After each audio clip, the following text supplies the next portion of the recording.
IMAX లో ఇప్పుడు speed news చూద్దాం.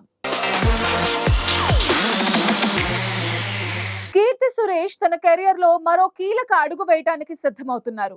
నటిగా ఉన్నత స్థాయిలో రాణిస్తున్న ఆమె ఇప్పుడు దర్శకత్వం వైపు దృష్టి సారించారు.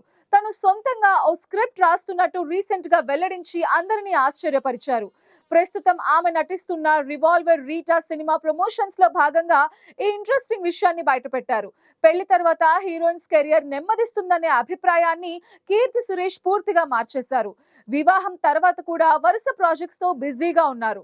తాను మహానటిగా వెండితెరపై ఆవిష్కరించిన సావిత్రి కూడా దర్శకురాలు కావటం, ఇప్పుడు కీర్తి సురేష్ కూడా అదే బాటలో పయనించాలని అనుకోవటం సినీ వర్గాల్లో చర్చనీయాంశంగా మారింది. నటిస్తూనే దర్శకత్వం చేయటం అంత సులభం కాకపోయినా ఆ దిశగా ప్రయత్నాలు చేస్తున్నట్టు ఆమె తెలిపారు. వివాదాస్పద డైరెక్టర్ ఆర్జీవి మరోసారి తనదైన శైలిలో స్పందించారు. సినీ పరిశ్రమను పట్టిపీడిస్తున్న పైరసీ సమస్యపై ఆయన సోషల్ మీడియా వేదికగా ఘాటు వ్యాఖ్యలు చేశారు.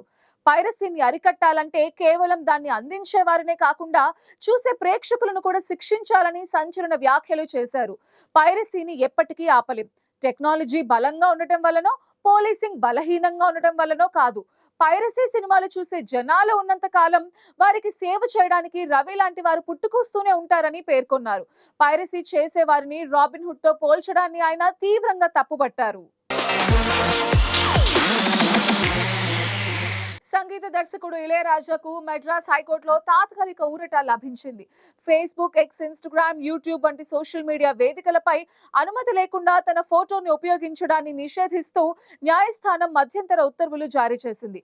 తన ఫోటోని కొందరు అనుమతి లేకుండా వాణిజ్య ప్రయోజనాల కోసం వాడుకుంటున్నారని, ఇది తన వ్యక్తిగత హక్కులకు భంగం కలిగించడమేనని పేర్కొంటూ ఇళయరాజా హైకోర్టుని ఆశ్రయించారు. ఇకపై తన అనుమతి లేకుండా ఎవరూ తన ఫోటోని యూజ్ చేయడానికి లేకుండా ఆదేశాలు ఇవ్వాలని కోరారు. ఈ పిటిషన్ పై విచారణ జరిపిన జస్టిస్ సెంథిల్ కుమార్ నేతృత్వంలోని ధర్మాసనం ఇళయరాజా వాదనలతో ఏకీభవించింది. ఆయన అనుమతి లేకుండా ఫోటోస్ ని సోషల్ మీడియాలో యూజ్ చేయకూడదని స్పష్టం చేస్తూ తాత్కాలిక నిషేధం విధించింది.